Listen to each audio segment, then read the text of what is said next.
Vine a adorar a Dios.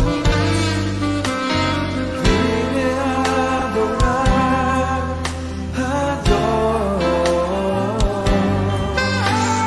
Vine a adorar su nombre. Vine a adorar a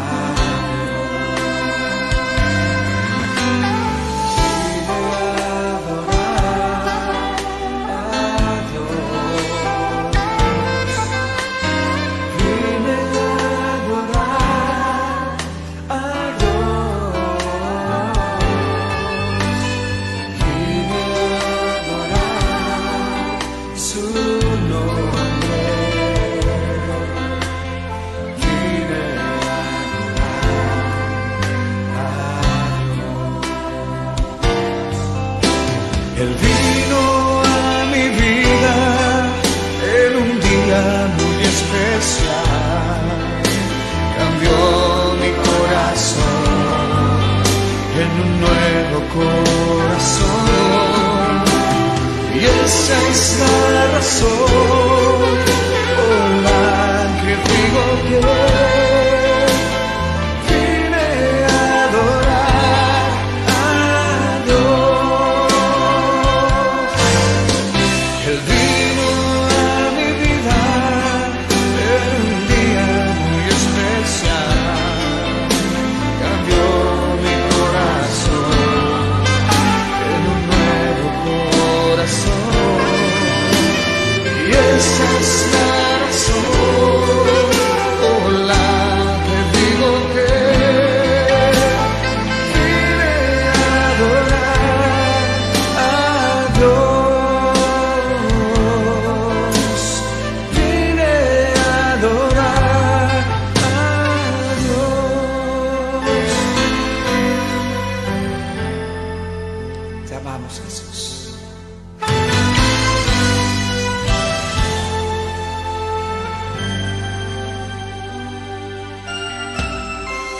Vine a adorar a Dios. Vine a adorar a Dios. Vine a adorar su nombre. Vine a adorar a Dios. Vino a mi vida en un día muy especial, cambió mi corazón en un nuevo corazón, y esa es la razón por la que digo que vine a adorar a Dios. Él vino a mi vida en un día muy especial, cambió mi corazón en un nuevo corazón, y esa es la razón por la que digo que vine a adorar a Dios. Vine a adorar a Dios, a mi Dios. Vine a adorar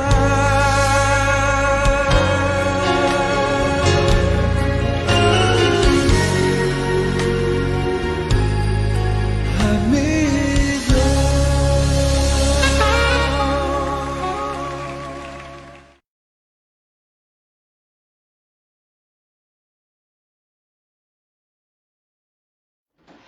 Queridos hermanos y amigos que nos ven en esta mañana, les damos la más cordial bienvenida. Soy el pastor Javier Colín de la Iglesia Cristiana Roca de Vida. Sean todos bienvenidos y qué gusto es estar una vez más aquí con ustedes. Y vamos a poner en las manos de Dios este tiempo. Es un tiempo especial un tiempo de adoración, de edificación en la palabra del Señor. Y bueno, vamos a hacerlo como es nuestra costumbre, vamos haciendo una oración y poner en las manos de Dios este tiempo precioso. Oremos.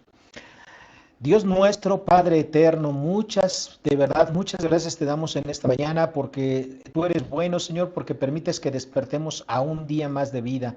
Gracias te damos por ello. Gracias también te damos, Señor, porque podemos compartir, Señor, a través de estos medios digitales, Padre, pues tu palabra, las alabanzas y todas las cosas de edificación que tú has preparado, Señor, para este día. Muchas gracias por ello. Te damos las gracias también por todas las personas, Señor, que van a conectarse o que ya se están conectando en este momento. Te damos las gracias por ellos, por sus vidas. Te pedimos que los bendigas y que esto sea de una gran bendición para todos y cada uno de ellos. En el nombre glorioso del Señor Jesucristo. Amén. Hermanos, pues pasa muy rápido el tiempo. Y aquí, bueno, quiero enviar un cordial saludo, por ejemplo, para nuestra hermana Lupita Espinosa, que ya está conectada, Elizabeth Domínguez y obviamente Angelito, que también es su hijo, a Jules Guevara, muy buen día. Y bueno, yo espero que en el transcurso de la mañana se vayan conectando todos los demás hermanos. Así es que vamos a iniciar y para ello le voy a pedir a Consuelo Villanueva, mi esposa, si gusta pasar al frente, vamos a tener la lectura de la palabra de Dios.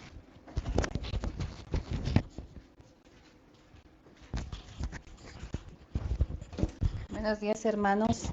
Me da mucho gusto volverlos a saludar por este medio. Y bueno, nuestra lectura del día de hoy está en el primer libro de Samuel, capítulo 30. Ya casi terminamos. Vamos a buscar todos en sus Biblias y vamos a comenzar. Dice así. Cuando David y sus hombres vinieron a Siclag al tercer día, los de Amalec habían invadido el Negev y a Siclag, y habían asolado a Siclag y le habían prendido fuego, y se habían llevado cautivas a las mujeres y a todos los que estaban allí, desde el menor hasta el mayor, pero a nadie habían dado muerte, sino que se los habían llevado al seguir su camino. Vino pues David con los suyos a la ciudad, y he aquí que estaba quemada, y sus mujeres y sus hijos e hijas habían sido llevados cautivos. Entonces David y la gente que con él estaban alzaron su voz y lloraron hasta que les faltaron las fuerzas para llorar. Las dos mujeres de David, Ahinoam, Jezreelita, y Abigail, la que fue mujer de Nabal, el de Carmel, también eran cautivas. Y David se angustió mucho porque el pueblo hablaba de apedrearlo, pues todo el pueblo estaba en amargura de alma, cada uno por sus hijos y por sus hijas, mas David se fortaleció en Jehová, su Dios. Y dijo David al sacerdote Abiatar, hijo de Ahimelech: yo te ruego que me acerques el efod. Y Abiatar acercó el efod a David. Y David consultó a Jehová diciendo: perseguiré a los merodeadores, ¿los podré alcanzar? Y él les dijo: síguelos, porque ciertamente los alcanzarás y de cierto librarás a los cautivos. Partió pues David, él y los 600 hombres que con él estaban, y llegaron hasta el torrente de Besor, donde se quedaron algunos. Y David siguió adelante con 400 hombres, porque se quedaron atrás 200 que cansados no pudieron pasar el torrente de Besor. Y hallaron en el campo a un hombre egipcio, el cual trajeron a David y le dieron pan, y comió y le dieron a beber agua. Le dieron también un pedazo de masa de higos secos y 2 racimos de pasas, y luego que comió, volvió en él su espíritu, porque no había comido pan ni bebido agua en 3 días y 3 noches. Y le dijo David: ¿de quién eres tú y de dónde eres? Y respondió el joven egipcio: yo soy siervo de una amalecita, y me dejó mi amo hoy hace 3 días, porque yo estaba enfermo.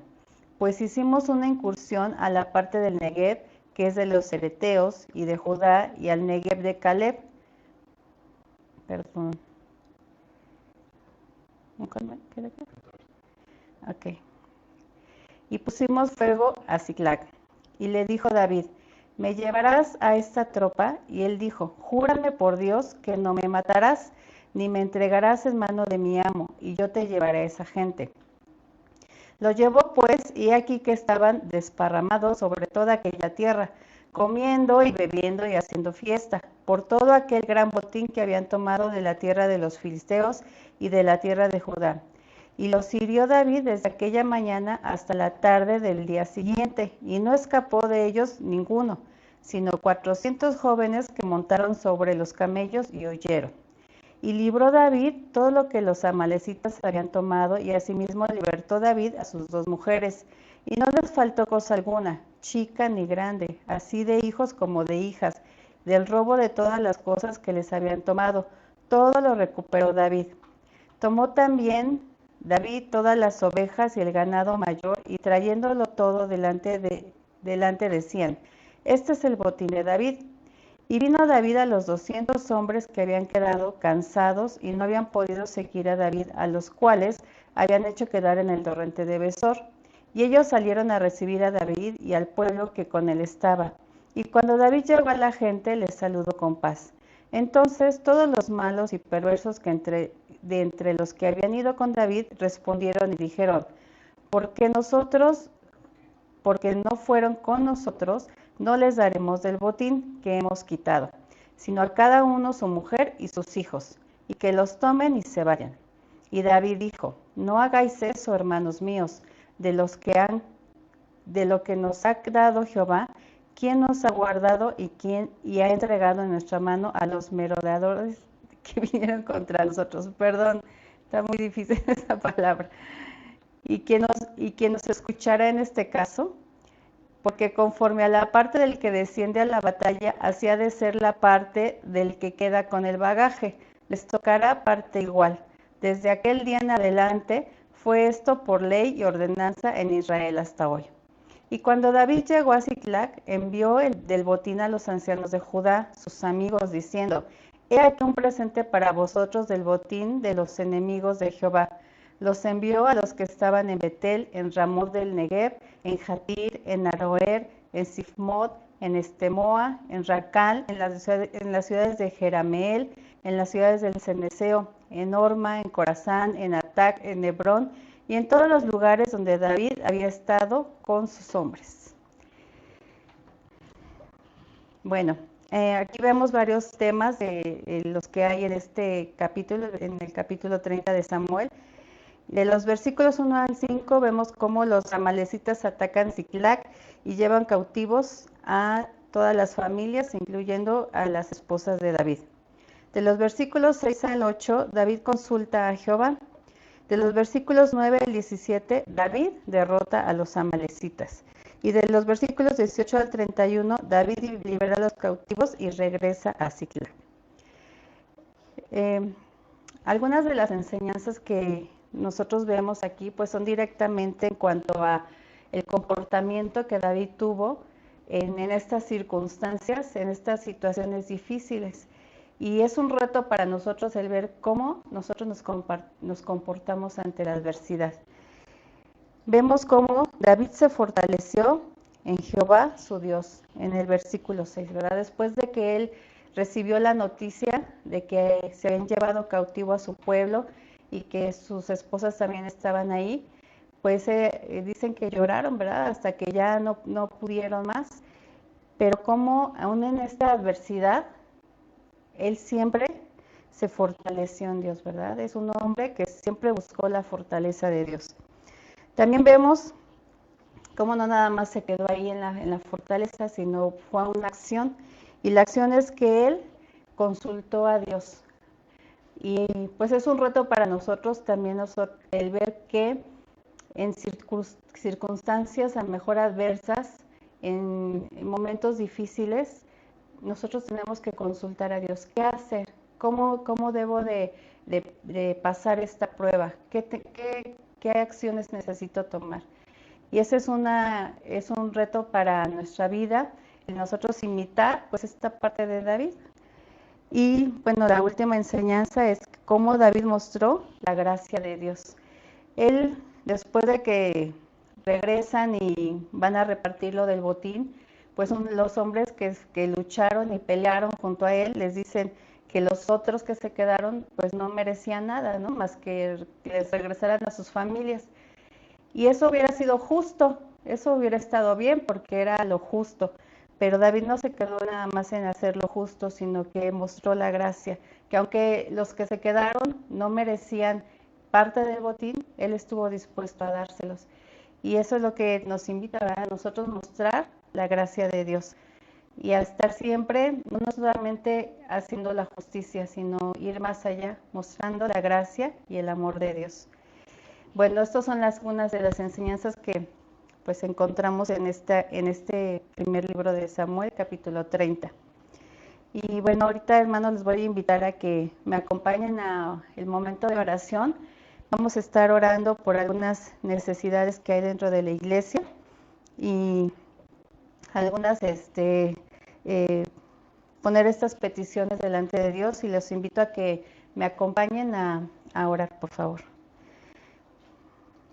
Padre eterno, muchas gracias, Señor, porque tú nos has mostrado hasta hoy tu amor, tu misericordia, tu gracia, Señor, para con nosotros. Gracias, Padre, porque podemos vernos cobijados por ti, Señor, en todo momento.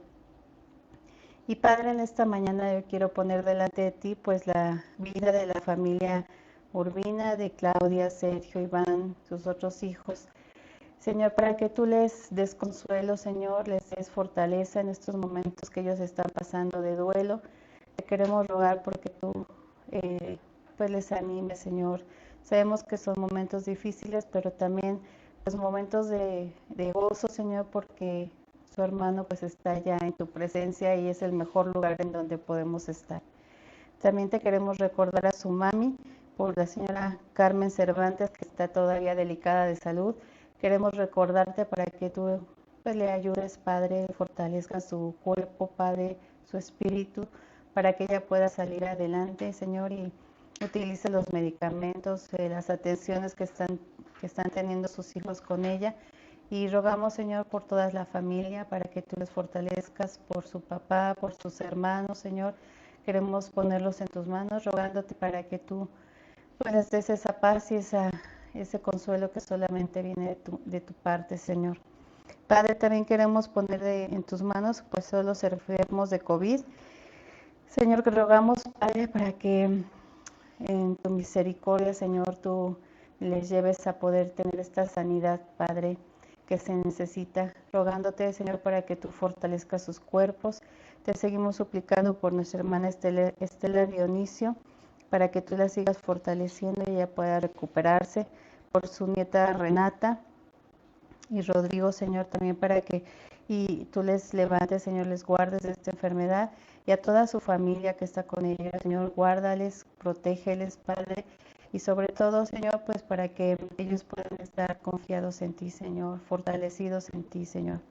También te rogamos por Erika, rogándote para que pueda recuperarse también, y por Fer y Meche, Señor, queremos ponerlas en tus manos para que tú les guardes, Señor, que no se puedan contagiar y que puedan atender a Erika, Señor, rogándote, Señor, para que tú en tus manos las guardes y las protejas, Señor. También te damos muchas gracias por todas las familias de la iglesia, te agradecemos por todo el tiempo que nosotros podemos disfrutar, Señor, contigo a través de este tiempo. Te suplicamos, Padre, para que tú nos sigas instruyendo en tu palabra, nos sigas enseñando a través de la predicación, rogándote, Señor, porque tú utilices a Javier, Señor, para que tú seas el que hable a través de él y nos compartas, Señor, lo que tú quieres en esta mañana que nosotros aprendamos. Gracias, Padre, por este tiempo, y todo esto te lo ponemos en tus manos, rogándote, Señor, que se haga tu voluntad. En el nombre de Cristo Jesús. Amén.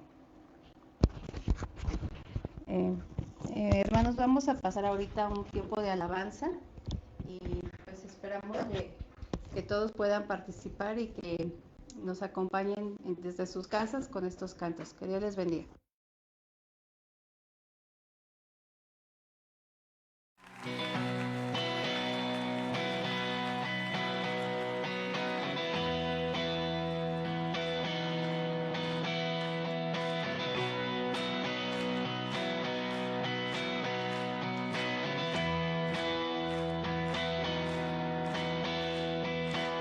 Quien rompe el poder de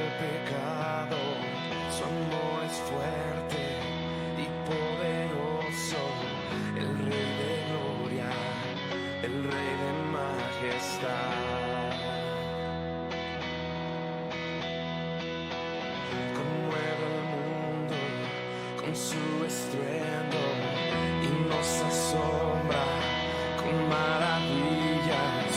El Rey de gloria, el Rey de majestad. Gracias sublimes, perfecto es su amor. Tomaste mi lugar, cargaste tú mi cruz. Tu vida diste ahí y ahora libre soy. Jesús, te adoro por lo que hiciste en mí.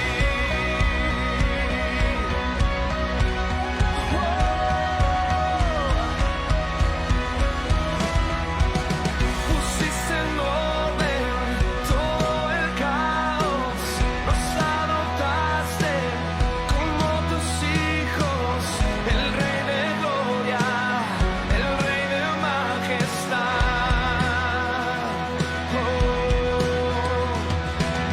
El que gobierna con su justicia y resplandece con su belleza. El Rey de gloria, el Rey de majestad. Gracias sublimes, perfecto es tu amor. Tomaste mi lugar, cargaste tú mi cruz. Tu vida diste ahí y ahora libre soy. Jesús, te adoro por lo que hiciste en mí.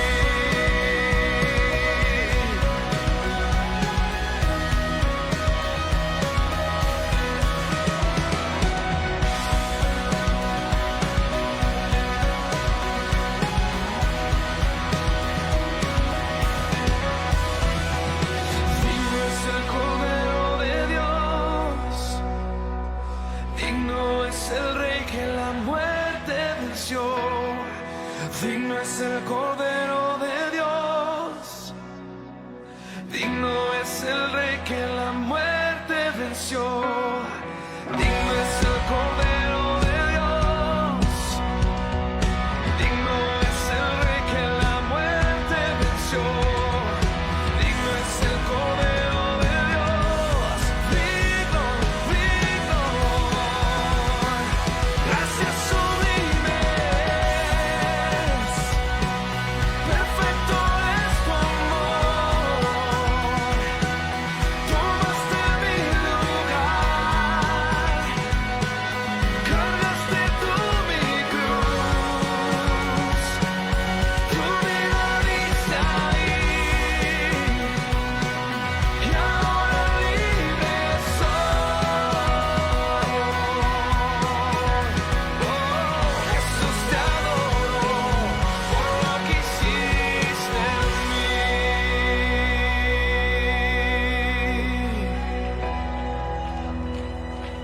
Gracias sublimes, perfecto es tu amor. Tomaste mi lugar.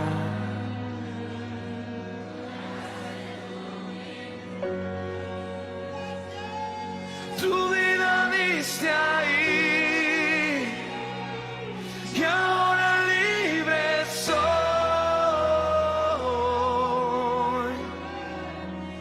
Jesús, te adoro por lo que hiciste en mí.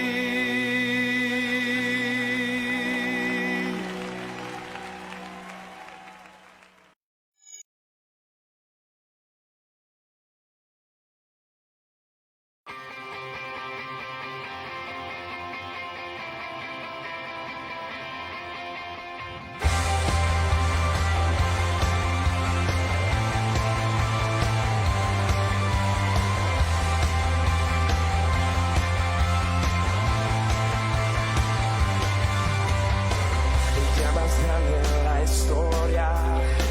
Me rescató la muerte, derrotó.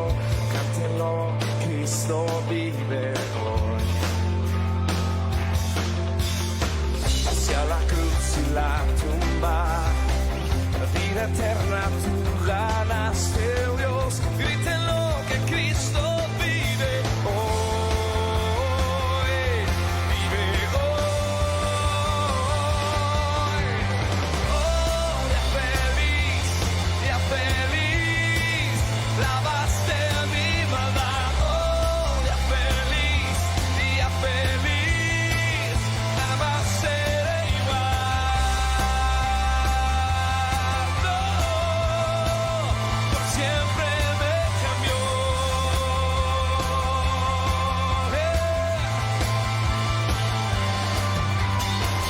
Cuando esté en ese lugar, libre al fin de cara frente a ti. Tuyo soy, mío eres Jesús. Oh, se pasa ahí atrás, el dolor por fin terminará. Al celebrar que Cristo vive hoy, vive hoy. Y oh, día feliz, lavaste mi maldad. Oh, día feliz, jamás seré igual. Oh, día feliz, lavaste mi maldad. Oh, día feliz, jamás seré igual. No, por siempre me cambió.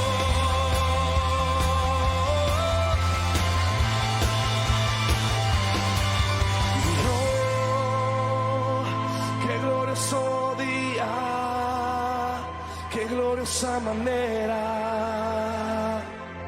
en que me salvaste.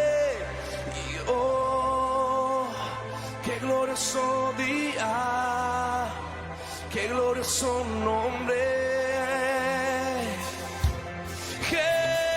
Jesús, y oh, qué glorioso día, qué gloriosa manera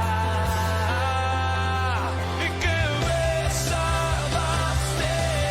Y oh, qué glorioso día, qué glorioso nombre.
Lola Flora, flores, ahora, envío sin costo, el mismo día, ahora, sonrisas.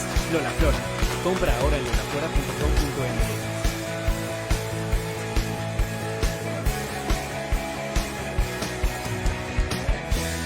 Consumidos por tu amor, que hemos perdido el sentido de nuestro alrededor.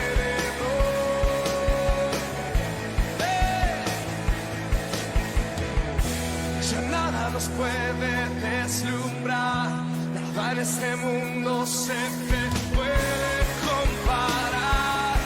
Jesús,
consumidos por tu amor, hemos perdido el sentido de nuestro alrededor. Ya nada nos puede deslumbrar, nada en este mundo se te puede comparar. Jesús, nadie como tú. Nadie como tú, nadie como tú, nadie como tú. Jesús, eres nuestra herencia, más que suficiente, nuestro Redentor y Rey. Jesús, muestra tus caminos y andaremos en tu luz, a la luz de tu verdad. En tu luz vemos la luz, en tu luz vemos la luz, en tu luz vemos la luz. En tu luz vemos la luz, en tu luz vemos la luz, en tu luz vemos la luz. Oh. En tu luz vemos la luz, en tu luz vemos la luz, en tu luz vemos la luz. En tu luz vemos la luz, en tu luz vemos la luz, en tu luz vemos la luz. Eres nuestra herencia, más que suficiente, nuestro Redentor y Rey. Jesús, muestra tus caminos y andaremos en tu luz, a la luz de tu verdad. Eres nuestra herencia, más que suficiente, nuestro Redentor y Rey. Jesús, muestra tus caminos y andaremos en tu luz, a la luz de tu verdad. Eres nuestra herencia, más que suficiente, nuestro Redentor y Rey. Jesús, muestra tus caminos y andaremos en tu luz, a la luz de tu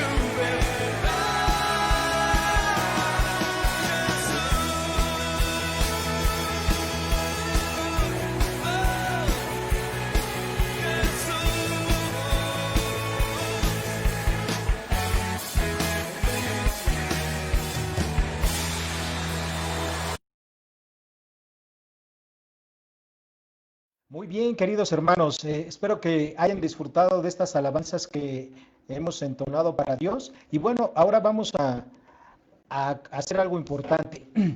Ya nuestro hermano Andrés nos enseñó cómo poder compartir esta transmisión en vivo. Recuerden que ahí en la parte de hasta abajo de su celular, en la parte izquierda, tienen un botoncito que dice compartir.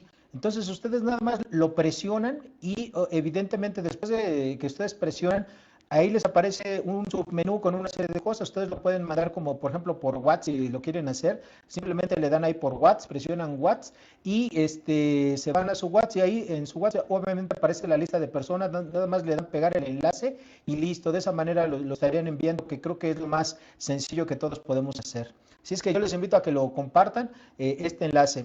Y los anuncios que tenemos para el día de hoy son los siguientes. Tenemos la oración todos los días de lunes a sábado a las 6:30 de la tarde a 8 aproximadamente tenemos la reunión de oración. Así es que yo les invito a todos y cada uno de ustedes a que se puedan estar incluyendo en esta reunión.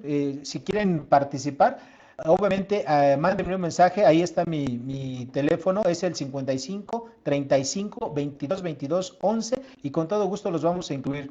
También los días miércoles estamos estudiando el libro del profeta Isaías, ya vamos a terminarlo, vamos en el capítulo 63. De verdad, hermanos, es una gran bendición poder compartir este libro, ya que tiene unas grandes enseñanzas para nuestra vida. Así es que este próximo miércoles a las 7 de la noche los esperamos para el capítulo número 63 del libro de Isaías. Y lo mismo, si alguien no está y quiere participar, solamente márquenme a mí.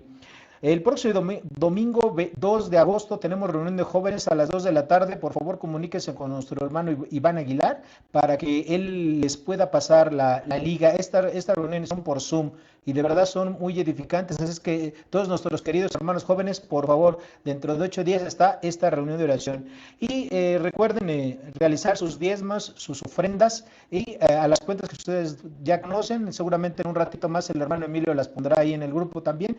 Y por favor, hermano, recuerden que tenemos ciertos compromisos, a pesar de que no nos estamos reuniendo físicamente en un local, tenemos compromisos, tenemos hermanos misioneros que estamos sosteniendo, así es que les invitamos a que sigan siendo fieles en sus ofrendas y obviamente pues también tenemos gastos fijos que tenemos que cubrir. Muy bien, bueno, estos son los anuncios para el día de hoy y vamos a pasar ahora al estudio de la palabra del Señor. Quiero invitarles a todos ustedes que abran sus Biblias en la carta de Pablo a los Efesios, capítulo número 4, y vamos a estudiar de los versículos 7 al 11. Efesios, capítulo 4, versículos 7 al 11. Abran sus Biblias, por favor, pónganla ahí en ese capítulo, y en lo que ustedes consiguen llegar a ese lugar de la Biblia, vamos a hacer una oración, y después de ello vamos a tener una introducción. Padre Santo, Dios omnipotente, muchas gracias te damos, Señor, en esta mañana, porque eres bueno, porque tú nos permites abrir la palabra, Señor, poderla leer, poderla comprender, poder estudiar todo y lo que tú tienes para nosotros a través de ella. Muchas gracias porque sin duda alguna tú te encargas de edificar a tu iglesia, la cual el Señor Jesucristo ganó por su propia sangre. Ayúdanos, Señor, para poder entender, comprender esas verdades que tú tienes reveladas, Señor, en tu Biblia. Ilumínanos para que nosotros las podamos comprender y lo más importante, ponerlas por obra. En el nombre glorioso de Cristo Jesús, te pedimos todo esto y te lo agradecemos. Amén. Muy bien. Bueno, pues vamos a hacer la lectura. Efesios capítulo 4, versículos 7 al 11. Vamos a hacer la lectura y después vamos a tener la introducción. Dice así: pero a cada uno de nosotros fue dada la gracia conforme a la medida del don de Cristo. Por lo cual dice, subiendo a lo alto, llevó cautiva la cautividad y dio dones a los hombres. Y eso de que subió, ¿qué es? Sino que también había descendido primero a las partes más bajas de la tierra. El que descendió es el mismo que también subió por encima de todos los cielos para llenarlo todo. Y él mismo constituyó a unos apóstoles, a otros profetas, a otros evangelistas, a otros pastores y maestros. Queridos hermanos, hemos venido estudiando esta carta maravillosa, la carta de Pablo a los Efesios.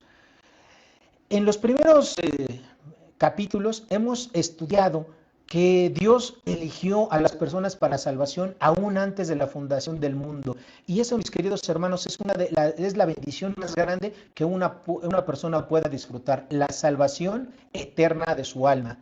También hemos visto que en Cristo, y acuérdense, esta frase en Cristo es la frase clave de toda la epístola, en Cristo los creyentes verdaderos somos ricos, somos millonarios. ¿Por qué? Porque hemos sido bendecidos con toda bendición espiritual desde los lugares celestiales por parte de Dios. Y estas bendiciones espirituales evidentemente incluyen la salvación que acabo de mencionar, incluyen el poder tan grande y maravilloso que Dios nos ha dado, por medio del cual nosotros podemos vivir una vida cristiana, una vida espiritual, pero no solamente eso, que además de ese gran poder con el cual estamos dotados para vivir una vida sobrenatural, además de ese poder, nosotros somos herederos con Cristo Jesús. Somos herederos de todo el reino, de todo lo que le pertenece a nuestro hermano mayor, a Jesucristo. Nosotros los cristianos también somos coherederos con Él. Dios nos ha adoptado, nos ha hecho sus hijos, y estas dos también son grandes bendiciones que Dios ha dado a todo cristiano verdadero. También la semana pasada estudiamos con Ramiro que nosotros como cristianos tenemos una vocación a la cual hemos sido todos llamados. Esa vocación, mis queridos hermanos, es santidad. Tenemos que vivir en santidad, andar todos y cada uno de los días de nuestra vida en una santidad. Y obviamente, recordemos que en el momento de la salvación, a todos nosotros Dios ya nos hizo santos, pero esa es una santidad que se conoce como santidad posicional. Es decir, nosotros para Dios, en el momento que creímos y confiamos en Cristo Jesús, nosotros para Dios somos santos posicionalmente. Es decir, es como si nosotros nunca hubiéramos cometido ningún pecado, pero es una santidad posicional. Pero aquí en la vida y aquí en la tierra, nosotros tenemos que procurar día tras día nuestra santidad progresiva. Es decir, yo tengo que esforzarme, por eso lo vimos la semana pasada, yo tengo que vivir de acuerdo a la vocación con la cual Dios me ha llamado a vivir una vida santa. Para poder vivir una vida santa, Dios nos ha dado a su Espíritu Santo, el cual nos dota de ese poder para vivir una vida sobrenatural, una vida basada en la fe. Bueno, eso es así como un resumen, una introducción. Ahora, aquí en estos versículos de Efesios capítulo 4, de los versículos 7 al 11, nosotros encontramos que el apóstol Pablo nos enseña que todo creyente ha sido dotado de una manera individual con por lo menos un don de parte de Dios, y también de una manera grupal. Nosotros como iglesia hemos sido bendecidos con dones que el Señor Jesucristo nos dio, y también vamos a encontrar que el Señor Jesucristo, Él hizo una labor muy importante para poder ganar el derecho de darnos dones a la iglesia. El título de este sermón es Los dones de Cristo para su iglesia, y está dividido en tres partes. La primera parte está en el versículo número 7 y corresponde los dones que Cristo da a los creyentes. Vamos a leer nuevamente el versículo 7 de este capítulo 4. Dice: pero a cada uno de nosotros fue dada la gracia conforme a la medida del don de Cristo. Queridos hermanos, tenemos que recordar algo muy importante. ¿Qué es la gracia? La gracia es el amor inmerecido que Dios tiene para todos los hombres pecadores. En la Biblia nosotros encontramos mucho más de lo que Dios nos da que lo que el hombre puede obtener de Dios.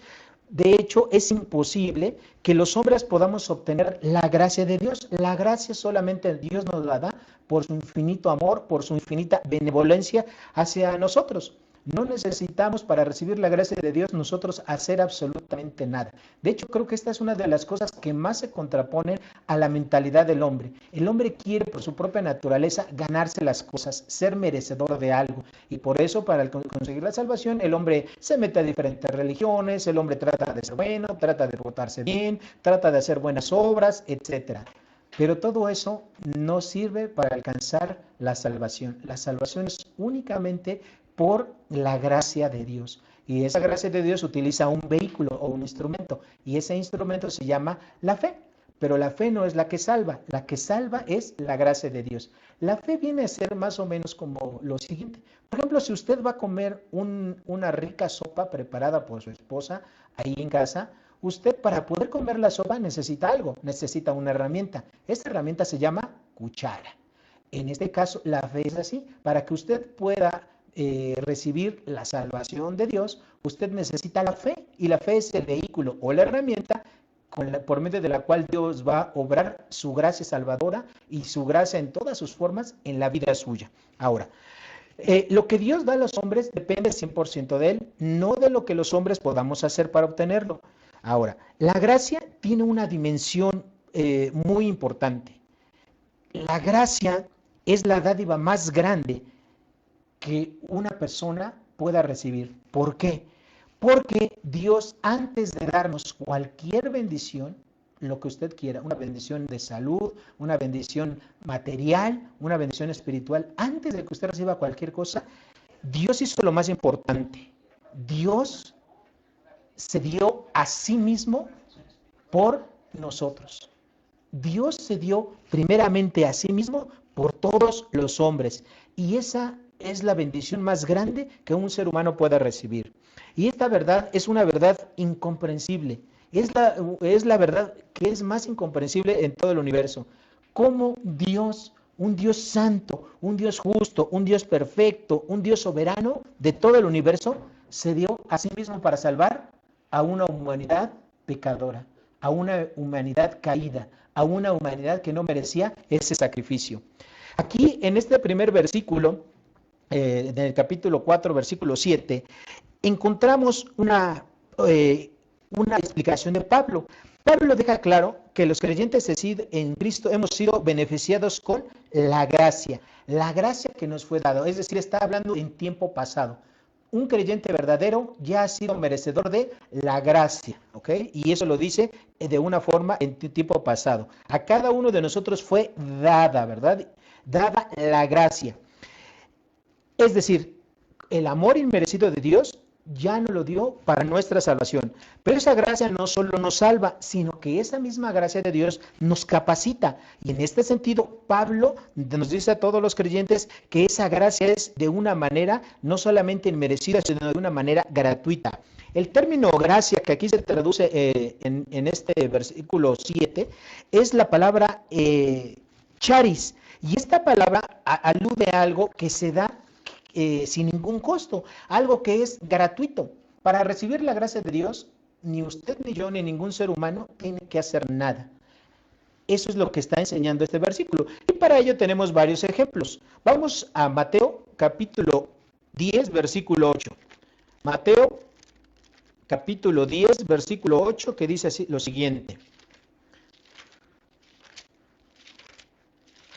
Mateo capítulo 10, versículo 8. Bueno, vamos a leer el contexto. El contexto de este pasaje, ¿cuál es? Que el Señor Jesucristo tomó a sus discípulos y los fue enviando de dos en dos para predicar el Evangelio, y les dijo que a todos los lugares que fueran, que ellos hicieran, que sanaran enfermos, que hicieran milagros, todo lo necesario. Y fíjense lo que dice en el versículo número 8.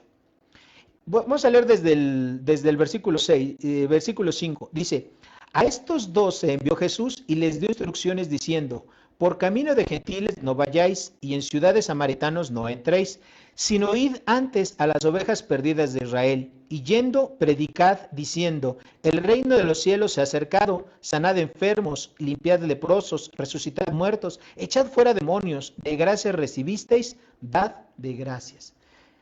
Los apóstoles recibieron la gracia salvadora del Señor Jesucristo, de Dios. ¿Y qué les dijo? Ustedes recibieron de gracia, es decir, no les costó. ¿Y ellos qué tenían que hacer? Hacer lo mismo, dar de gracias. Hacer todos estos actos, predicar el Evangelio, sanar a gente que estuviera enferma, pero de gracia. Es decir, de una manera desinteresada, sin que tengan que cobrar absolutamente nada por ello. Para los que están tomando notas, también en Romanos capítulo 3, versículo 24, hace referencia a lo mismo. Vayan conmigo, por favor. Romanos capítulo 3, versículo 24. Dice Dios en su palabra: siendo justificados gratuitamente por su gracia, mediante la redención que es en Cristo Jesús. Nuestra justificación, o sea, que Dios nos haya justificado, a nosotros no nos costó. A Jesucristo le costó su vida, pero esa justificación es gratuita, es gratis para nosotros. Pero algo bien importante, mis queridos hermanos, que la justificación que Dios ha hecho de nosotros después de creer en Jesucristo, a nosotros no nos haya costado, para nosotros es gratis, pero no es barata. A Dios le costó la sangre de su Hijo Jesucristo en la cruz. Y ese es el valor más caro de lo que cuesta algo en todo el universo. Su salvación y mi salvación tiene el precio más caro que se pueda pagar por algo en todo el universo. Y ese precio es la sangre de Cristo Jesús. Yo espero que esta verdad no se le olvide, que quede usted en su mente y en su corazón grabado de aquí en adelante. lo más caro que se ha pagado por algo en este universo es por su salvación y por mi salvación. Le costó a Dios la sangre de su Hijo Jesucristo, la sangre perfecta, la sangre del justo, el justo por los injustos para llevarnos a Dios, el que jamás cometió pecado por nosotros hizo pecado, el que no merecía la muerte, sino merece toda la honra y toda la gloria, por nosotros murió, se hizo pecado sin haber cometido jamás un solo pecado, por nosotros se hizo pecado y murió de una manera cruel y vergonzosa, de una manera terrible al estar sufriendo en la cruz, y no solamente la muerte en la cruz, sino todo lo que aconteció desde su arresto. Desde ahí el Señor Jesucristo sufrió una muerte espantosa, una muerte inverosímil. ¿Por qué? Por su salvación y por mi salvación. Así es que, aunque para nosotros la gracia de Dios no nos cuesta, nuestra salvación no es absolutamente nada barata. Nuestra salvación costó el precio más caro que se haya pagado nunca por algo en este universo. Que no se le olvide eso. Nunca, nunca, nunca usted olvide eso. Lo que para nosotros no nos cuesta, a Dios le costó la sangre de su Hijo Jesucristo. Ahora, la medida o la porción de la gracia que nos fue dada, como dice aquí el versículo, y que es dada a cada creyente, esa obedece a un designio soberano de Cristo. Él solamente sabe la cantidad de gracia que cada cristiano va a recibir a fin de poderlo capacitar y que el cristiano pueda hacer las obras encomendadas por Dios. Por ejemplo, si Dios a un cristiano le da el don de la enseñanza, podemos haber 2, 3, 5 o más cristianos, o 1000 o 1,000,000 que tengamos el don de la enseñanza. Pero ese don de la enseñanza no es, aunque es el mismo don, no está dado en la misma proporción a todos los cristianos. Por ejemplo, el don de la enseñanza está ubicado en algunas personas para que ellos puedan discipular a otros, para que les puedan enseñar las verdades específicas de las doctrinas de una manera personal, uno a uno, en grupos pequeños. Pero ese mismo don de la enseñanza, en otros tiene otro contexto, tiene una connotación diferente. Por ejemplo, para predicar, para enseñar la palabra, y puede ser en grupos más grandes o en multitudes. Y ese mismo don de la enseñanza, hay aplicaciones, por ejemplo, para investigadores. Por ejemplo, los grandes maestros de la Biblia que son eruditos, ellos casi por regla general no predican, pero ellos se dedican a escribir, a investigar en los idiomas originales de la Biblia, es decir, en el arameo, en el hebreo y en griego, todas las palabras y todo, y se dedican toda su vida y pasan años y años estudiando. ¿Para qué? Para que todo eso que ellos han investigado quede acumulado en un libro, en un comentario. Y eso también es un don de la enseñanza, pero llevado a otra magnitud. Entonces, los dones que aquí menciona la palabra de Dios, todos los dones, no hay un don igual. Dios, aunque es el mismo don, pero fue dado en una proporción diferente para cada cristiano. ¿De acuerdo a qué? De acuerdo al propósito que Dios tiene con el cual quiere utilizar a cada cristiano. Ok, bueno. A la luz de esta verdad, podemos hacer estas 5 aclaraciones respecto a los dones. Primera, los dones son de manera soberana dados por Dios. O sea, solamente Dios los da de manera soberana. Él decide a qué persona le da un don, a qué persona le da 2, a qué persona le da 3, 4, 5. Eso es una decisión que solamente le compete a Dios. Segundo, los dones no son negociables, depende solo de Dios. El hombre no interviene para recibir esos dones, no es por los gustos, ni las preferencias, ni las habilidades naturales, ni ningún mérito que una persona haya podido hacer. Los dones solamente dependen de Dios. Número 3, los dones deben usarse, no deben usarse para una autoexaltación. Dice Romanos capítulo 12, versículo 3. Vayan conmigo, por favor. Romanos capítulo 12, versículo 3, lo siguiente. En palabras del apóstol Pablo, Dios dijo lo siguiente. Romanos, capítulo 12, versículo 3. Digo, pues, por la gracia que me es dada a cada cual que está entre vosotros, que no tenga más alto concepto de sí. que el que debe de tener, sino que piense de sí con cordura, conforme a la medida de fe que Dios repartió a cada uno. Nosotros no debemos de pensar que los dones tienen que ser para nuestra exaltación, es decir, ay, pues miren, yo tengo, ¿verdad? Porque obviamente dentro de los dones, hay dones que son más vistosos, son dones públicos, y obviamente pues hay personas que dicen, pues mira, yo tengo el don de la enseñanza, o yo tengo el tal don, y obviamente hay un menosprecio para las personas que no tienen ese don, que tienen cualquier otro don. Entonces, no tiene que ser utilizado para una autoexaltación. Cuarto, los dones no deben dejar de usarse. Dios tiene un propósito que cumplir en la aplicación de cada uno de esos dones. Dios suministró un don a cada persona y esa persona es responsable delante de Dios primero de conocer cuál es el don que Dios le dio. Es increíble que hay cristianos que pasan años o décadas de su vida y no saben qué don tienen. No saben qué don Dios les ha dado. Dice Primera de Pedro, capítulo 4, versículo 10, lo siguiente. Vayan conmigo, por favor. Primera de Pedro, capítulo 4, versículo 10.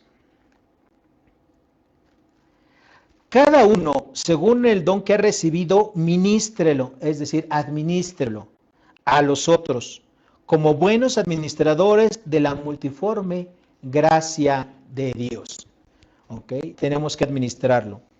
Quinto, Dios puede otorgar 1, 2, 3 o más dones a sus hijos, dependiendo del propósito que tenga. Por ejemplo, el apóstol Pablo tenía varios dones. El apóstol Pablo tenía el don del evangelismo. El apóstol Pablo también tenía el don de la profecía y él mismo era un profeta. El apóstol Pablo también tenía el don de la exhortación. Entonces, por ejemplo, aquí de una manera rápida se dice que Pablo tenía aproximadamente 7 de los 19 dones con los cuales Dios ha bendecido a su iglesia. Y eso es una maravilla. ¿Y por qué tenía tantos dones? Porque Pablo fue un hombre que, de acuerdo al propósito de Dios, iba a ser utilizado. Pero lo que quede bien claro es, mi querido hermano, mi querida hermana, amigo que me escucha, Dios a todos los cristianos les ha dado por lo menos un don para que lo utilice para el progreso de la iglesia. Ahora, no utilizar los dones que Dios nos ha dado es una afrenta, es decir, es algo vergonzoso para Dios, porque Dios nos los ha dado en su infinita y soberana y su infinita sabiduría y en su gran poder nos ha dado esos dones, esos talentos que ahorita vamos a ver qué es un don, nos los ha dado para que los utilicemos. Un don, mis queridos hermanos, es una habilidad sobrenatural, es decir, que no teníamos antes de haber recibido al Señor Jesucristo como nuestro Señor y Salvador. No teníamos ese don, no teníamos esa capacidad sobrenatural para hacer algo. Después de que fuimos bautizados con el Espíritu Santo, ahí recibimos el don o los dones con los cuales Dios nos bendijo para su obra. Entonces, no usar los dones es una afrenta a la sabiduría de Dios, es un desaire. Es decirle a Dios, ¿sabes qué, Dios? Mira, pues qué bueno que tú me diste X don, pero ¿sabes qué? No lo quiero, no lo uso. Y ahí lo dejo. ¿Ok? Ahora, en este pasaje, el tema principal, como vimos, no es hablar de los dones, aunque aquí se menciona que estamos recibiendo dones. El tema completo de los dones, espero que un poco más adelante lo podamos abordar, pero para estudiar este tema completo de los dones, como yo les decía, que son 19 dones espirituales que están actualmente vigentes, los encontramos en los siguientes pasajes, para que usted si quiere tomar las referencias y estudiarlos en casa. Los encontramos en Romanos capítulo 12, versículos 3 al 8. Primera de Pedro, capítulo 4, versículos 10 y 11, Primera de Corintios, capítulo 12, y obviamente aquí en este pasaje de Efesios, capítulo número 4. Okay. Bueno, ahora, la segunda parte de este sermón la encontramos en Efesios, capítulo 4, de los versículos 8 al 10, y el tema que está aquí en esta sección es Cristo. ¿Cómo es que Él nos puede dar dones a los hombres? ¿Cómo nos puede beneficiar con dones a los hombres? ¿Cómo ganó Cristo el derecho a dar dones a los hombres? Versículo 8, vamos a leer del 8 al 10, dice, por lo cual dice, subiendo a lo alto, llevó cautiva la cautividad y dio dones a los hombres. Y eso de que subió, ¿qué es? Sino que también había descendido primero a las partes más bajas de la tierra. El que descendió es el mismo que también subió por encima de los cielos para llenarlo todo. Antes de que Pablo empiece a enumerar los dones con los cuales ha bendecido a los hombres y que les ha dado a la iglesia, encontramos en este pasaje, en estos versículos, por ejemplo, en la segunda parte del versículo 8, cuando dice subiendo a lo alto. Bueno, cuando Cristo subió a lo alto, la imagen que nos da la palabra es de un Cristo glorioso, de un Cristo victorioso, ¿verdad? Que va camino al cielo, que va camino al trono de Dios. Y en ese camino, en esa imagen de un Jesucristo victorioso, Él va con la victoria, ¿verdad? El Señor Jesucristo ganó. Él con su crucifixión y con su resurrección conquistó tres cosas, mis queridos hermanos. Conquistó la muerte. ¿Por qué? Porque Él murió, pero también resucitó. Segundo, venció el pecado. Él venció el pecado. El pecado quedó muerto en la cruz, gracias a que Jesucristo fue el sacrificio perfecto por el pecado de toda la humanidad. Y también Él venció en la cruz a Satanás. El imperio de la muerte que tenía Satanás quedó destruido. Ese imperio quedó hecho añicos por medio de la muerte y la resurrección de Jesucristo. ¿Dónde dice eso? Vamos a Colosenses capítulo 2, versículo 15. Colosenses capítulo 2, versículo 15. Dice así Dios en su palabra. Vamos a leer desde el versículo 13 para que tengamos el contexto, mis queridos hermanos. Dice así: y a vosotros, estando muertos en pecados y en la incircuncisión de vuestra carne, os dio vida juntamente con Él, perdonándoos todos los pecados, anulando el acta de los decretos que había contra nosotros, que nos era contraria, quitándole de en medio y clavándola en la cruz, y despojando a los principados y potestades, los exhibió públicamente, triunfando sobre ellos en la cruz. Mis queridos hermanos, cuando el Señor Jesucristo murió, todo eso ganó, y solamente por todo eso que ganó, Él merece la gloria, la honra de todo ser humano, y máxime de nosotros los cristianos. El Señor Jesucristo, dice ahí en el versículo 9, que dice, y eso de que subió, ¿qué es? Sino que también había descendido primero a las partes más bajas de la tierra. El Señor Jesucristo, obviamente la explicación de Pablo es la siguiente: el Señor Jesucristo estaba en el cielo, estaba con Dios, con el Espíritu Santo, y del cielo Él descendió a la tierra, se encarnó, vivió 33 años aproximadamente aquí en esta tierra, obviamente de su nacimiento virginal, se encarnó como todo hombre, después empezó su ministerio de aproximadamente de 3 años, enseñó, eligió a sus discípulos, y al final de su ministerio entregó su vida de una manera voluntaria para morir en la cruz por el pecado de toda la humanidad. Después de que murió, resucitó de una manera gloriosa, y Él estuvo aproximadamente 3 días, ¿verdad? 3 días en los cuales su cuerpo estaba muerto en la tumba en la que fue puesto, ahí en la tumba de José de Arimatea, si ustedes recuerdan lo que dicen los evangelios. Pero ¿qué hizo el Señor Jesucristo en esos 3 días? Bueno, en esos 3 días el Señor Jesucristo hizo varias cosas, y una de esas cosas es lo que aquí menciona, que Él descendió primero a las profundidades más bajas de la tierra. Las profundidades más bajas de la tierra, mis queridos hermanos, es donde donde están encarcelados los demonios, los espíritus, ¿verdad? Que menciona Primera de Pedro capítulo 3, versículos 18 y 19. Y el Señor Jesucristo fue ahí y les predicó. Pero ¿qué creen, mis hermanos? No le predicó a los demonios para que los demonios se salvaran, porque la salvación que hizo Cristo Jesús no es para los demonios, no es para los ángeles santos del cielo. La salvación únicamente es para los seres humanos, para la máxima creación de Dios. Entonces, el Señor Jesucristo no les predicó a esos demonios para salvación. La palabra que se traduce aquí, vayan conmigo a Primera de Pedro, capítulo 3, porque este es un pasaje, unos versículos de verdad, hermanos, emocionantes. Yo cuando los estudié por primera vez hace muchos años, créanme que me emociono de saber lo que la palabra de Dios enseña. Primera de Pedro, capítulo 3, versículos 18 y 19. Dice así: Porque también Cristo padeció una sola vez por los pecados, el justo por los injustos, para llevarnos a Dios.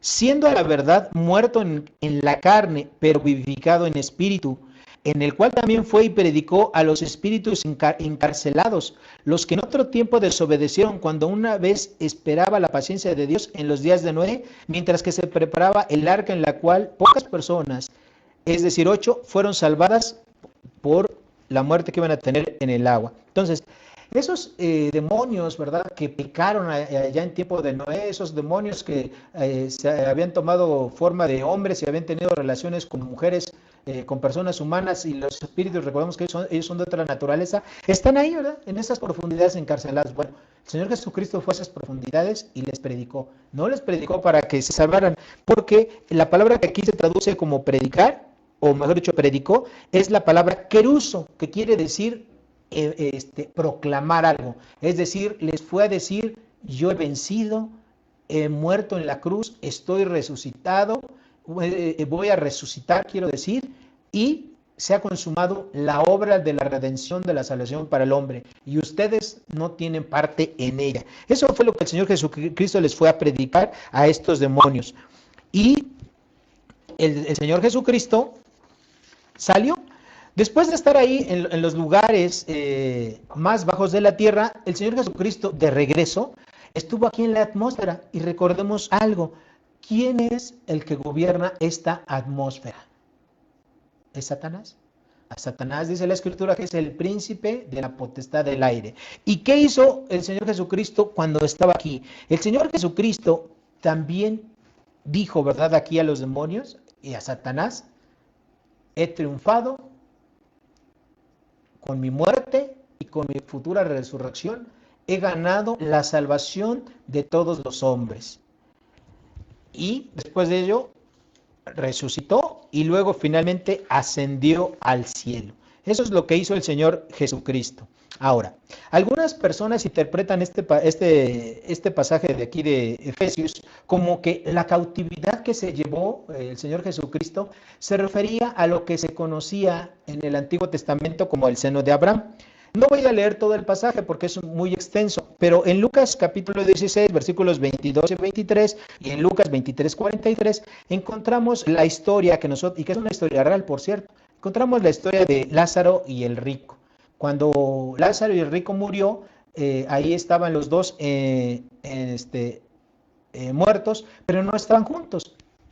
Lázaro, que había sido un hombre justo, un hombre fiel a Dios, un hombre creyente, él estaba en el seno de Abraham, en el lugar donde los justos estaban esperando para poder ir al cielo, mientras que el rico estaba en un lugar de tormento. Okay, bueno, este versículo de Efesios no concuerda, ¿sí?, aunque a veces hay personas que así lo quieren interpretar, que esa cautividad se refería a que llevó Jesucristo cuando ascendió al cielo después de su resurrección y después de su ascensión, eran estos cautivos del seno de Abraham. No concuerda, ¿por qué? Porque aquí en Efesios estamos leyendo que fue a las partes más bajas de la tierra y no menciona específicamente que fue al seno de Abraham, como algunas personas quieren interpretar. ¿Ok? Bueno, ahora, en resumen, con su muerte y con la resurrección de Cristo, el Señor ganó el derecho para dar dones a los hombres y con ellos gobernar a su cuerpo, que es la iglesia. En el versículo número 10 dice: el que descendió es el mismo que también subió por encima de los cielos para llenarlo todo. Y lo que quiere decir aquí es que encontramos a Jesucristo subiendo por todos los cielos hasta llegar al tercer cielo, que es donde está el Padre, para sentarse en su trono. ¿Okay? Y cuando dice ahí que es para llenarlo todo, quiere decir que de esa manera el Señor Jesucristo llena con su presencia, con su poder y con la autoridad que Él va a tener todo el universo, mis queridos hermanos. No solamente este mundo, sino todo el universo. Ahora, la tercera parte de este sermón la encontramos en el versículo número 11. Y aquí sí ya el Señor Jesucristo da dones a su iglesia. Dice así el versículo número 11. Y Él mismo constituyó a unos apóstoles, a otros profetas, a otros evangelistas, a otros pastores y maestros, Cuando normalmente hablamos de dones, nosotros casi siempre pensamos en un don como lo que yo les mencioné hace rato, como una habilidad sobrenatural dada por Dios al cristiano en el momento de la conversión para que por medio de ese don o dones el cristiano pueda servir a Dios y cumpla los propósitos que Dios tiene establecidos tanto para ese cristiano como para toda su iglesia. Pero aquí en este versículo número 11, Pablo está ejemplificando los dones y esos dones los está personificando. Porque déjenme decirles algo, estos personas mencionadas aquí, apóstoles, profetas, evangelistas, pastores y maestros, los está personificando como si ellos fueran un don y en realidad son eso, un don, es decir, un regalo de Cristo para la iglesia, para que la iglesia sea edificada. En otras palabras, los dones no solamente son dones de manera individual para mí, sino que también la iglesia de Cristo recibe los dones dados por el propio Señor Jesucristo. Bajo las designaciones de apóstoles, profetas, evangelistas, pastores y maestros, Pablo enuncia a hombres dotados, a hombres que Dios ha seleccionado en su soberana voluntad y en su infinita sabiduría, ha seleccionado a hombres para darlos a la iglesia como dones, como regalos para la iglesia. Bueno, ¿cuál es el primer don personificado que menciona aquí el apóstol Pablo? Primero, apóstoles. La palabra que se traduce aquí como apóstoles es la palabra griega apóstolos y que tiene el significado básico de una persona que es enviada para cumplir una misión. Los apóstoles tuvieron tres funciones principales. Primera, colocar los cimientos de la iglesia. Eso lo encontramos en Efesios capítulo 2, versículo 20, que ya lo estudiamos, ¿ok? Vamos a ver qué dice la palabra. Efesios capítulo 2, versículo 20. Dice así: edificados sobre el fundamento de los apóstoles y profetas, siendo la principal piedra de ángulo el Señor Jesucristo, el mismo Señor Jesucristo. Entonces, la primera función que tenían los apóstoles era recibir el fundamento, las doctrinas principales de Cristo Jesús, de Dios, y esas iban a ser el cimiento de la iglesia. Esa fue la primera función.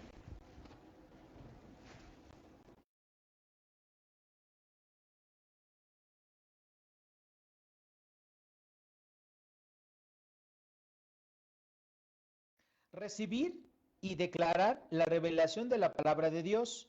Hechos capítulo 11, versículo 28, Hechos capítulo 21, versículo 10 y 11, Efesios capítulo 3, versículo 5. Los apóstoles recibieron, como Pablo, como Pedro, como Juan, recibieron la revelación de parte de Dios. Y esa revelación después la comunicaron a la iglesia, la escribieron y la comunicaron a la iglesia. Tercer función de los apóstoles, dar confirmación de que la palabra de Dios que habían sido ellos receptores era una palabra que tenía que ser confirmada. ¿Y cómo se confirmaba? A través de señales, prodigios y milagros. Los apóstoles, todos hicieron señales, prodigios y milagros. Es decir, le dieron la vista a ciegos, sanaron a personas enfermas, como en el caso del apóstol Pablo, ¿verdad? Dice la escritura que a él lo mordió una serpiente venenosa y no se murió. Todos esos son señales, prodigios y milagros. Pero estos señales, prodigios y milagros eran las credenciales que los autentificaban a ellos como verdaderos apóstoles, como verdaderos ministros de Jesucristo. Ahora, en el sentido más elemental, la palabra apóstol que se usa en el Nuevo Testamento se refiere a los 12 discípulos de Cristo, más Matías, que fue sucesor de Judas Iscariote, y claro, del apóstol Pablo. Ahora, los requisitos para ser un apóstol verdadero de Jesucristo son los siguientes. Primero, ser seleccionado por el Señor Jesucristo. Marcos capítulo 3, versículo 13. Vayan conmigo, por favor, a la escritura. Marcos, capítulo 3, versículo 13. Dice así Dios en su palabra. ¿Qué hizo el Señor Jesucristo? Dice, después subió al monte y llamó así a los que él quiso y vinieron a él y estableció a 12 para que estuviesen con él y para enviarlos a predicar. Y obviamente después de esos vienen los 12. Y en el versículo 15 dice, y que tuviesen autoridad para sanar enfermos y para echar fuera demonios. ¿A quién escogió? A Simón, a quien puso por sobrenombre Pedro, a Jacobo, hijo de Zebedeo, a Juan, hermano de Jacobo, a quienes apellidó Boanerges, esto es, hijos del trueno, a Andrés, a Felipe, Bartolomé, Mateo, Tomás, Jacobo, hijo de Alfeo, Tadeo, Simón, el cananista, y a Judas Iscariote, que le iba a entregar. ¿Ok? Bueno. Y obviamente nosotros encontramos en el libro de los Hechos que después de la muerte de Judas Iscariote, el que traicionó a Jesucristo, los apóstoles escogieron a Matías y después, aunque realmente no ejerció, sí fue un apóstol como tal, pero no conocemos mucha información de él en el libro de los Hechos ni en toda la Biblia. Y después de ello tenemos al apóstol Pablo. Bueno, segundo requisito, además de ser seleccionado por Jesucristo, ser testigo ocular del Cristo resucitado. Hechos capítulo 1, versículos 22 al 24. No lo vamos a leer, ustedes ya lo saben ese pasaje. Entonces, esos eran los requisitos para ser un apóstol. Hoy en día hay gente que se autonombran apóstoles. Hay denominaciones, entre comillas, evangélicas, que dicen, ¿verdad?, que sus líderes son apóstoles. La verdad de las cosas, mis queridos hermanos, es que con toda la evidencia bíblica, llegamos a la conclusión de que no hay apóstoles hoy en día. Los apóstoles se limitaron, fue un ministerio que cuando murió el último de los apóstoles, que fue Juan, y él fue el único que murió de anciano, cerca del año 100 de nuestra era, ahí se terminó el ministerio apostólico, no más apóstoles. Aunque hoy en día es muy fácil, ¿verdad? Usted prende la radio, usted prende el televisor, escucha alguna predicación, y ahí de una manera rimbombante, ¿verdad? Hay muchas personas que se autodenominan apóstoles, y no solamente de denominaciones cristianas, también de otras religiones. El apostolado no tiene una sucesión apostólica, como la iglesia tradicional en nuestro país y en todo el mundo quiere decir. Hablando particularmente de los papas, ¿verdad? Dicen que ellos son los sucesores de Pedro. Mis queridos hermanos, no hay ninguna base bíblica para poder afirmar esto. No existe tal cosa como una sucesión apostólica. El ministerio de los apóstoles, como dije, se terminó con el apóstol Juan cerca del año 100 y listo. Segundo don o regalo que el Señor Jesucristo hizo hizo para su iglesia, hizo en tiempo pasado, los profetas. Los profetas eran designados por Dios como hombres con dones especiales, a diferencia de los creyentes de hoy en día, que pueden tener el don de la profecía, de acuerdo a 1 Corintios capítulo 12, versículo 10. Los profetas hablaban en algunas ocasiones alguna revelación que Dios les había dado directa, como en Hechos capítulo 11, versículo 28, y a veces lo hacían solamente para explicar alguna verdad que ya había sido revelada por Dios. El caso de aquí que estamos mencionando en estos versículos de Hechos 13:1 y de Hechos 11, 21 al 28, habla, por ejemplo, de algunos profetas como Agabo, que fue quien le anunció a Pablo, ¿verdad?, que de una especie de lección objetiva, que si él iba a Jerusalén iba a ser atado, ¿verdad?, con cadenas, iba a ser preso. Bueno, en ese momento era una profecía, era algo nuevo, algo que no se sabía. Bueno, esta era la función de los profetas. Al igual que el apostolado, el ministerio profético terminó cuando se cerró el canon bíblico, es decir, con el libro de Apocalipsis, que fue la última revelación de parte de Jesucristo para su iglesia y para el mundo entero. Ahí se cerró, y este ministerio profético, tal como fue ejercido por los profetas del Antiguo Testamento y por los profetas del Nuevo Testamento, mis queridos hermanos, ahí terminó. Cuando Dios terminó de revelar todo lo que Él quería que el hombre supiera y con la entrega del libro del Apocalipsis se cerró el ministerio profético. También es cierto. Hoy en día en diferentes denominaciones, y no solamente cristianas evangélicas, sino de muchos cortes, hay gente que se autodenomina profetas. Y ellos creen que, yo conozco a varias de esas personas, he platicado de una manera personal con ellos y hemos tocado este punto, ¿verdad? Y ellos dicen que ellos han subido al tercer cielo y te narran como si fueran Pablo, que han subido al tercer cielo y que ahí ellos han recibido revelación de parte de Dios y que han bajado a la tierra. Hermanos, normalmente este tipo de personas que se autodenominan profetas son los que inician diferentes sectas, ¿verdad? Testigos de Jehová, los mormones y muchos más. Okay, muchos más. La iglesia fue establecida y edificada sobre el fundamento de los apóstoles y profetas, de acuerdo a lo que leímos en Efesios 2:20, siendo la principal piedra de ángulo Jesucristo. Los apóstoles, después del Apocalipsis con Juan, con el apóstol Juan, salieron de escena y dieron lugar a otro regalo de parte de la iglesia, de parte de Jesucristo para su iglesia, los evangelistas. Los evangelistas, la palabra que se traduce aquí como evangelistas es evangelistes, y estos son hombres que proclamaban las buenas nuevas de la salvación. Un ejemplo de ello lo tenemos muy claro en Felipe el evangelista, ahí en Hechos capítulo 21, versículo 8, y también Pablo le dice a Timoteo en 2 de Timoteo capítulo 4, versículo 5, le dice: oh Timoteo, tú haz obra de evangelista. ¿Cuál es la obra de un evangelista? Es predicar y explicar las buenas nuevas de la salvación que solamente es en Cristo Jesús a personas que aún no han creído en Jesucristo. Los evangelistas en el Nuevo Testamento eran hombres que iban a poblaciones diferentes a las suyas, a veces con otro idioma, con otras costumbres, y ellos ahí predicaban la palabra de Dios, establecían iglesias como los apóstoles, como los mismos profetas que acompañaban a los apóstoles, pero a diferencia de ellos no tenían las señales y prodigios que tenían los profetas y los apóstoles en su ministerio, pero ellos se encargaban de predicar la palabra de Dios, establecer iglesias y enseñar a aquellas personas que son salvos. El ministerio del evangelismo debe de tener una importancia, tiene que ser prioritario en la vida de toda iglesia cristiana evangélica que sea digna de Dios.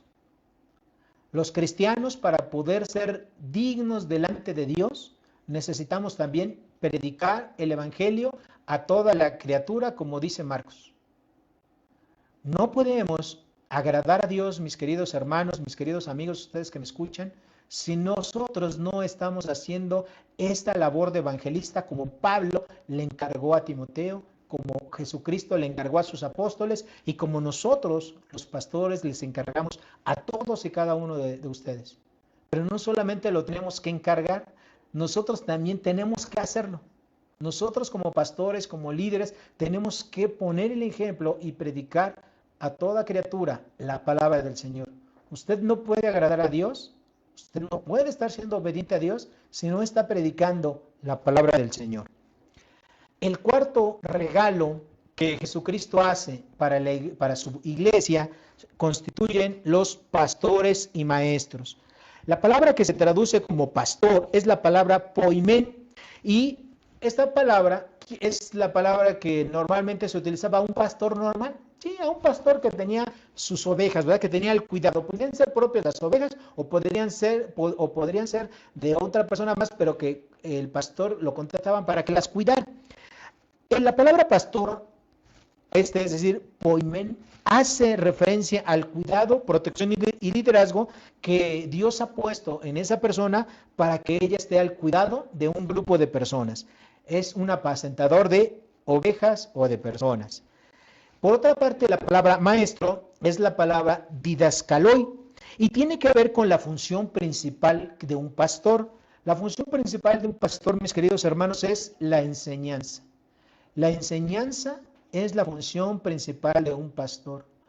Muchas personas en la iglesia ignoran desconocen lo que yo les estoy diciendo en estos momentos y quieren que los pastores hagan una serie de actividades y de cosas que no es su función principal. Obviamente, un pastor tiene que ser el ejemplo de todo.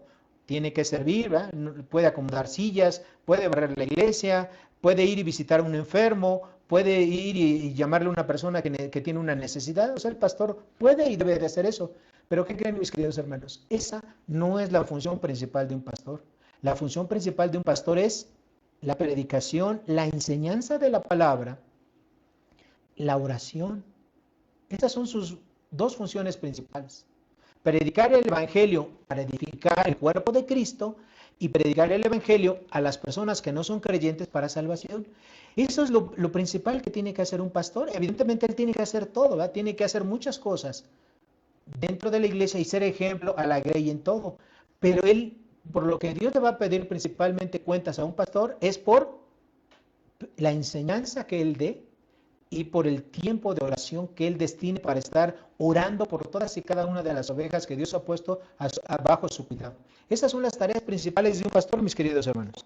Ahora, en estas dos funciones de pastor, es decir, cuidar y guiar a las ovejas, al rebaño, y enseñar a ese rebaño, esas dos funciones en realidad son funciones o tareas de la misma persona, pero que en diferentes partes de la Escritura pareciera que son dos personas. En el Nuevo Testamento encontramos tres palabras que se refieren a la misma persona, pero haciendo funciones diferentes. La primera ya la dijimos, pastor, que es poimén, se utiliza para la persona cuando él está haciendo las funciones de cuidado de la gente. Tenemos otra palabra, obispo, que es la palabra episcopos. Y esta palabra, episcopos, quiere decir el que supervisa, es decir, el que está vigilando a la iglesia y sus ministerios. Y la tercera palabra, que hace referencia a la misma persona que está al cuidado de la iglesia, es anciano. Y esta palabra anciano se traduce de la palabra griega presbúteros. Y un presbútero hace referencia a una persona de edad avanzada y que normalmente tenía barba. ¿Okay? De hecho, se supone que la barba ya blanca es una característica de una persona que ya es de edad avanzada. Y dentro del contexto de la iglesia, un anciano era una persona que tenía un conocimiento de Dios y que también tenía la sabiduría para resolver los problemas y dificultades que se pueden suscitar dentro de la iglesia. La evidencia contextual indica que estos tres términos, pastor, obispo y anciano, se refieren a la misma persona, pero que está haciendo funciones diferentes. Les voy a invitar, por favor, a que vayan conmigo a 1 de Pedro, capítulo 5, versículos 1 y 2. Y aquí, en este pasaje y en otro más que vamos a estudiar, vamos nosotros a notar que se refiere a la misma persona, pero haciendo funciones diferentes. ¿Ok? Bueno, ya están conmigo. Vayan, por favor, a 1 de Pedro, capítulo 5, versículos 1 y 2. Y vamos a leerlo de la siguiente manera. ¿Ok? Si ya llegaron, me van a tener que esperar. Yo ya casi llego. Aquí está.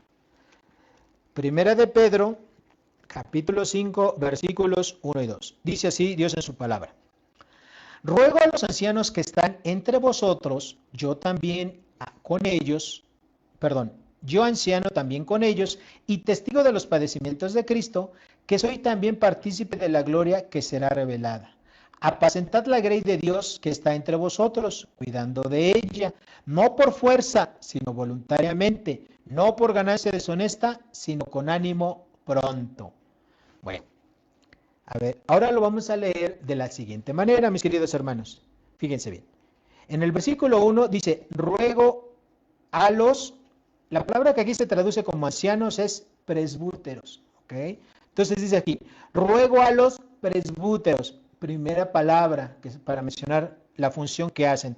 Acuérdense ustedes, ¿qué era un presbútero? Era una persona de edad, un adulto con sabiduría, con conocimiento de Dios. Dice, que están entre vosotros.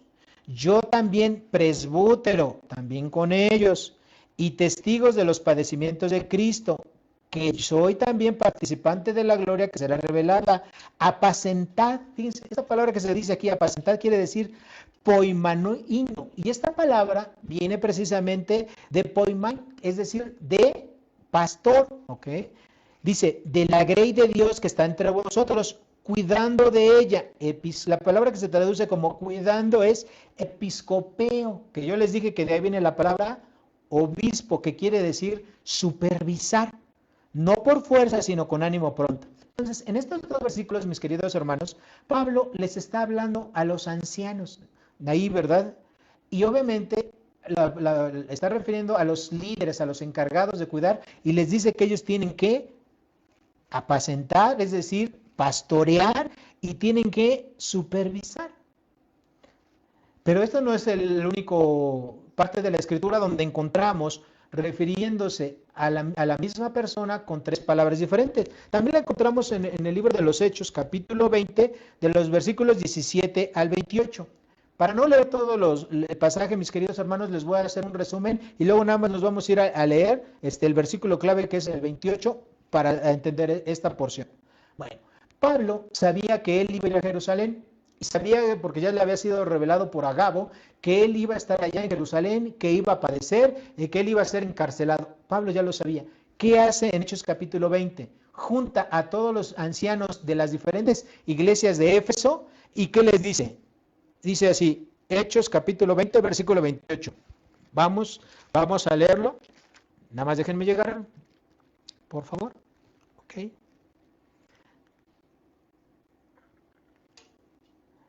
Dice así Dios en su palabra.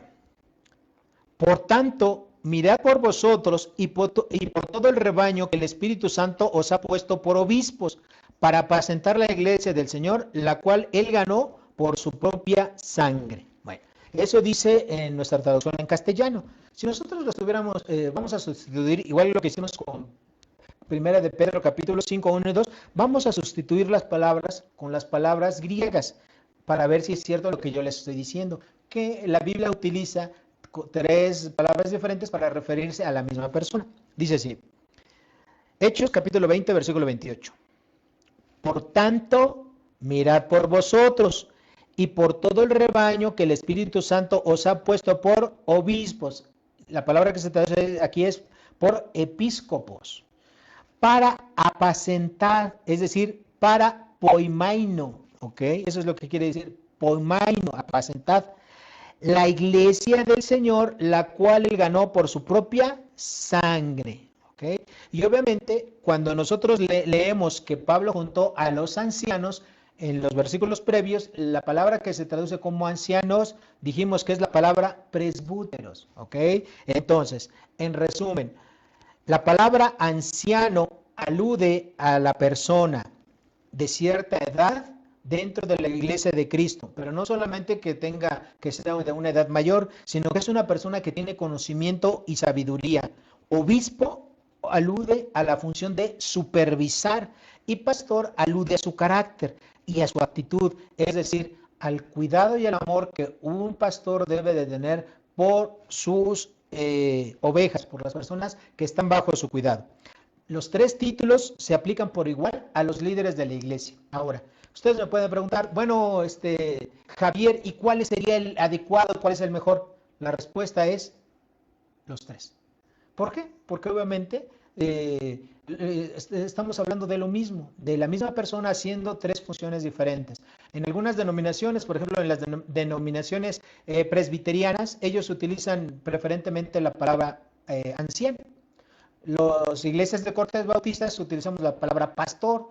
Las iglesias así de diferentes denominaciones, por ejemplo, los metodistas utilizan obispo. Pero finalmente con esas tres palabras se está designando a una persona, a la persona que es el líder, a la persona que dirige, que guía a la iglesia.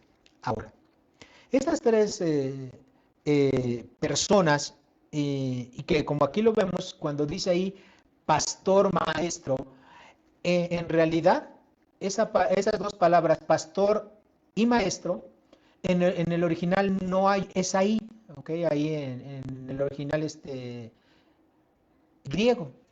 Entonces, pastor maestro habla de la misma persona, es decir, de un líder de la iglesia que cuida, que apacienta a las ovejas y que les enseña. Entonces, para el caso de un pastor, lo más normal, si es un pastor que se encarga de predicar y enseñar la palabra, como dice Timoteo, lo más adecuado es que no solamente se le diga pastor, sino también se le pueda decir pastor maestro, si es que tiene como función principal la enseñanza de la palabra del Señor. Ahora,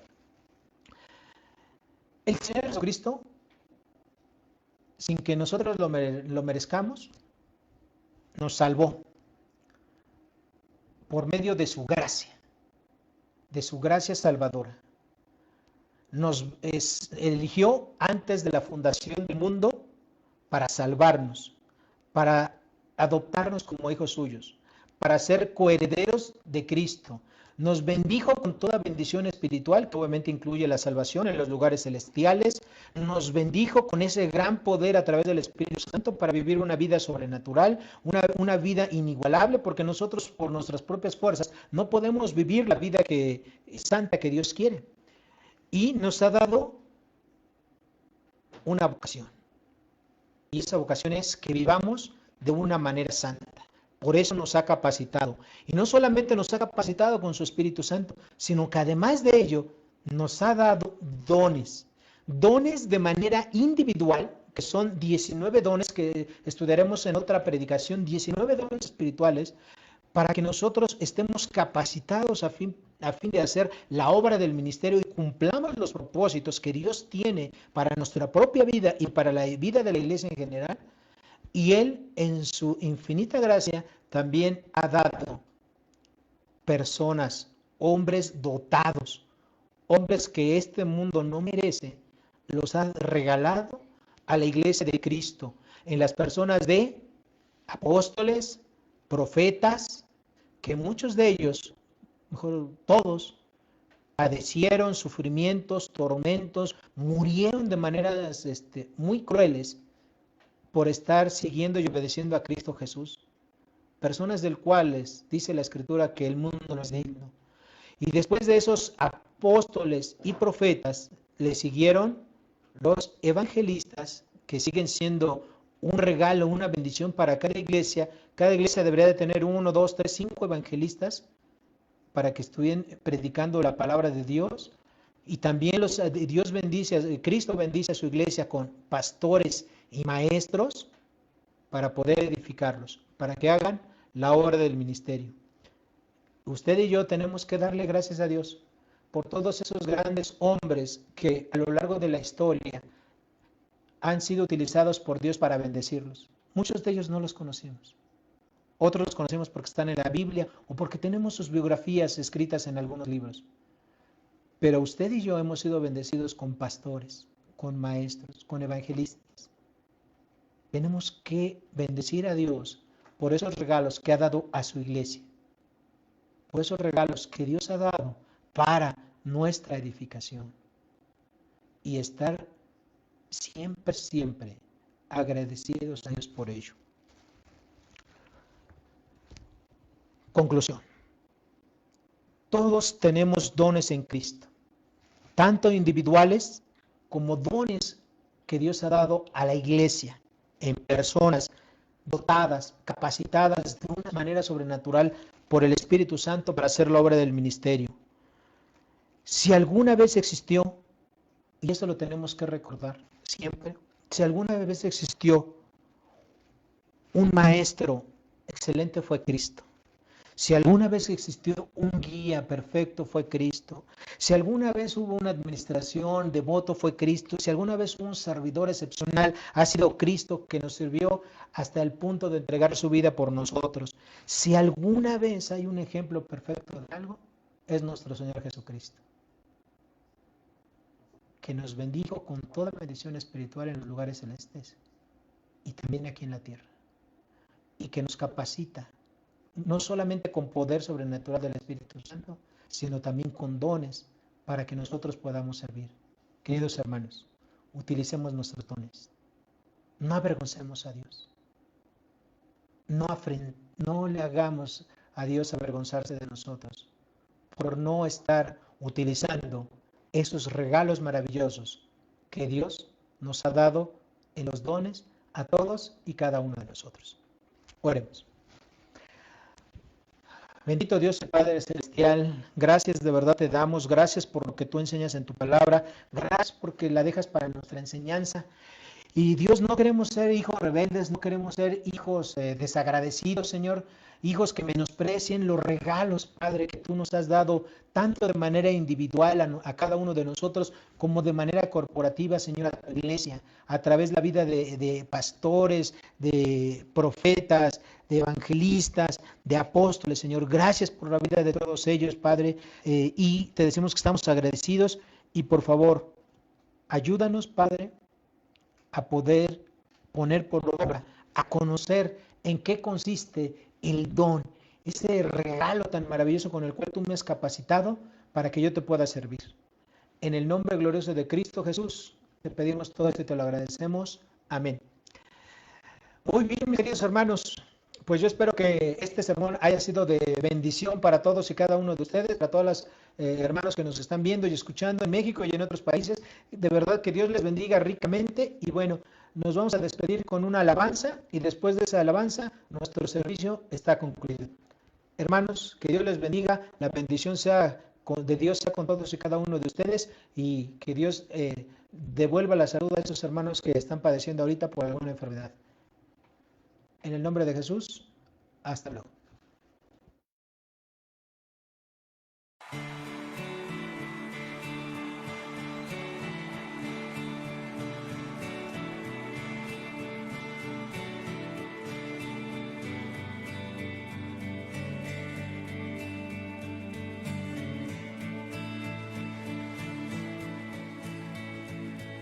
Precioso, precioso Dios, amado, amado Señor, te adoramos,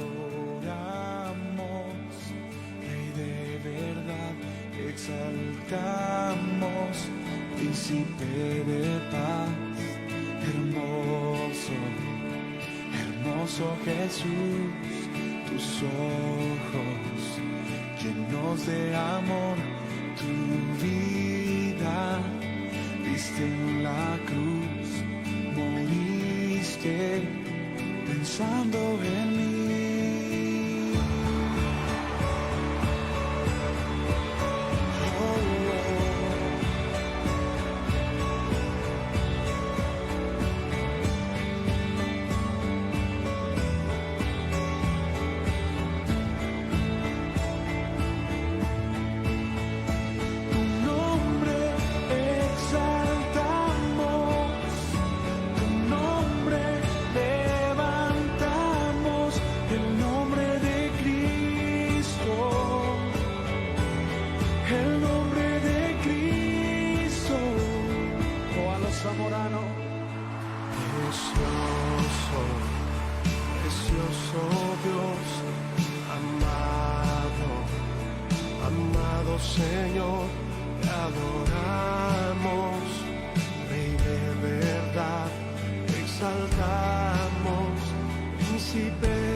Dilo así, dilo. El nombre de Cristo. Sí, oh, tu nombre es santo, tu nombre levantamos, el nombre de Cristo, el nombre de Cristo. Sí, tu nombre exaltamos, tu nombre levantamos, el nombre de Cristo, el nombre de Cristo.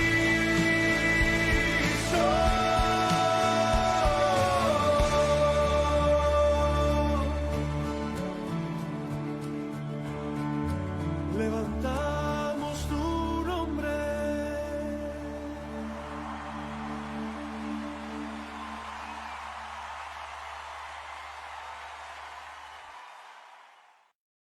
Lola Flora, Flores, enamora, ahora celebra, acompaña, ahora.